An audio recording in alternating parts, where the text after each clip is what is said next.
Assalamualaikum warahmatullahi wabarakatuh. Nama saya Muhammad Faris Daniel bin Muhammad Faizul. Nombor matrik C23A1528. Baik, saya akan membentangkan tentang biodata penulis cerpen Muka Lautan, iaitu karya Zulina Hassan. Baik, nama penuh beliau ialah Dr. Zulina binti Hassan. Dilahirkan pada 2 Jun 1949 di Sungai Petani, Kedah. Beliau merupakan seorang penyair wanita pertama Malaysia yang menerima gelaran sastrawan negara pada tahun 2015. Dr. Zulina Hassan juga dikenali dengan karya yang syarat dengan perasaan, pengalaman hidup dan nilai kemanusiaan. Assalamualaikum warahmatullahi wabarakatuh. Nama saya Samad Al-Farisi bin Ahmad Rafidi, nombor matrik C23A1630. Saya akan bentangkan kejayaan dan sumbangan Datuk Dr. Zulina binti Hassan. Pernah berkhidmat dalam perkhidmatan kerajaan dan akademik. Beberapa jawatan dan peranan yang pernah dipegang beliau ialah Pegawai Kanan Kerajaan di Jabatan Penerangan Malaysia, pensyarah di Universiti Malaya dan USM, dan pakar perundingan dan fellow pendidikan di Akademi Pengajian Melayu.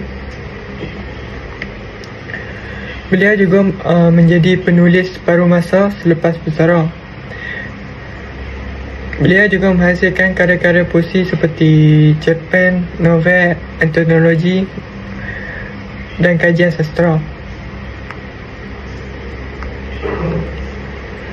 Sumbangan beliau ialah beliau menerbitkan 5,000 naskah karya beliau yang akan dibeli oleh kerajaan dan diagihkan pada sekolah, perpustakaan, jabatan dan agensi kerajaan.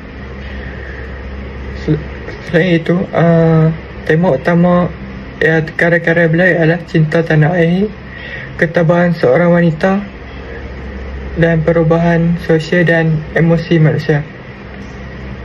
Latar belakang pendidikan beliau iaitu pendidikan awal Sekolah Rendah Melayu Tikam Batu, Sekolah Inggeris Sungai Laya, Sungai Petani Kedah, Sekolah Menengah Konvent Sungai Petani, Sekolah Menengah Sultanah Asmah Al-Usta Kedah. Beliau mendapatkan pendidikan tinggi iaitu ijazah sarjana muda Universiti Malaya UM, dan juga ijazah sarjana Universiti Putra Malaysia UPM, dan mendapat ijazah Doktor Falsafah PhD Universiti Kebangsaan Malaya UKM.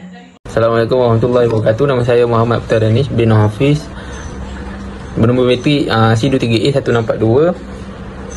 Saya akan membentangkan teori sosiologi. Dalam Muka Lautan terdapat banyak cerpen yang mengangkat isu-isu masyarakat seperti perpecahan politik, jenayah, kehilangan tanah milik Melayu dan generasi muda yang berdepan kerugian sosial. Contoh cerpen cerita Bangkat Berakai, Hulu Negeri, Kado Ayam dan Raja.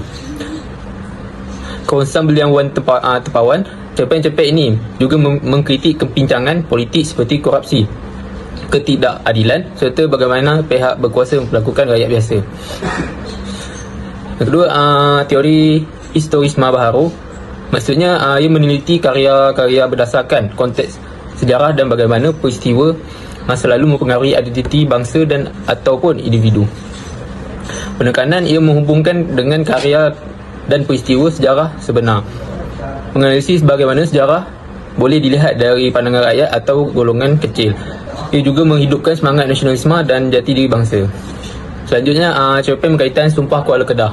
Ia mengangkat sejarah perjuangan rakyat Kedah menentang penjajah, iaitu ia memberikan kita boleh melihat teori etika dan moral.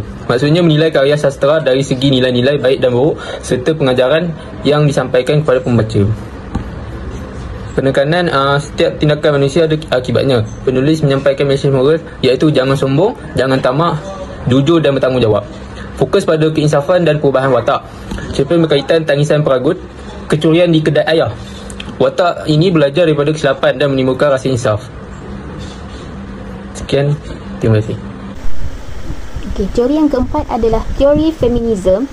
yang mana menilai karya dari sudut pengalaman, perasaan dan perjuangan wanita dalam masyarakat. Dan di sini ia menekankan tentang suara dan hak wanita, penindasan, peranan sosial dan juga kebebasan diri. Dan ini juga adalah cabaran bagi wanita yang berada di dunia moden. Okey. Seterusnya adalah yang kelima adalah teori ekokrisisme, yang mana ia tentang hubungan antara manusia dengan alam. Yang mana kita dapat lihat macam mana manusia memperlakukan alam, sama ada dengan kasih sayang ataupun sebaliknya. Yang mana ini menekankan alam bukanlah sekadar latar, tetapi watak dan juga suara yang hidup, menegur kerangkusan manusia yang merosakkan ekosistem. Dan di sini juga ia menyeru kepada semua manusia supaya kita sedar dan hargai dan menjaga alam dengan sebaiknya.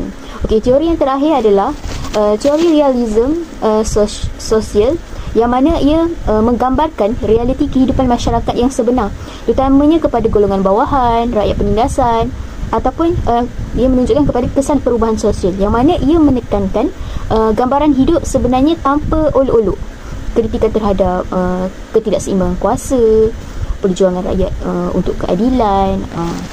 Lebih kurang begitulah. Okey, seterusnya kita pergi kepada keistimewaan karya Murka Lautan, yang mana Murka Lautan adalah kumpulan cerpen daripada sastrawan negara iaitu Zurina Hassan, yang mana ia menggambarkan gelora jiwa manusia dan konflik dalam diri. Okey, yang kedua, ia menggunakan lautan sebagai simbol emosi, kehidupan dan perubahan. Dan yang ketiga, ia memaparkan emosi contohnya seperti marah, kehilangan, kejatuhan dan keinsafan diri.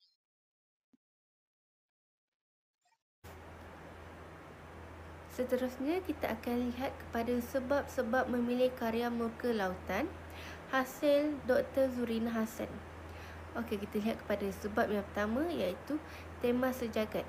Hal ini dikatakan kerana karya ini menyentuh soal kehidupan, perjuangan dan ketabahan manusia. Sebab yang kedua iaitu nilai kemanusiaan dan keinsafan. Hal ini dikatakan kerana pengkarya telah menyeru para pembaca untuk berfikir tentang diri sendiri dan Tuhan.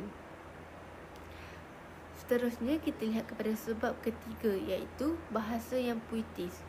Pengkarya telah menggunakan bahasa-bahasa yang puitis untuk menghasilkan karya ini kerana karya ini kaya dengan metafora dan imej alam.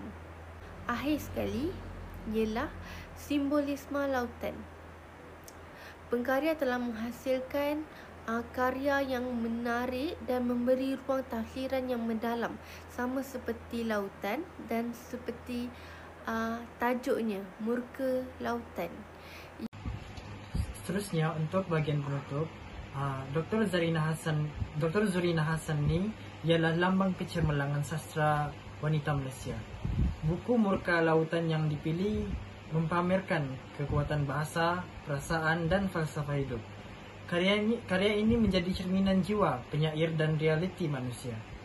Sekian, terima kasih.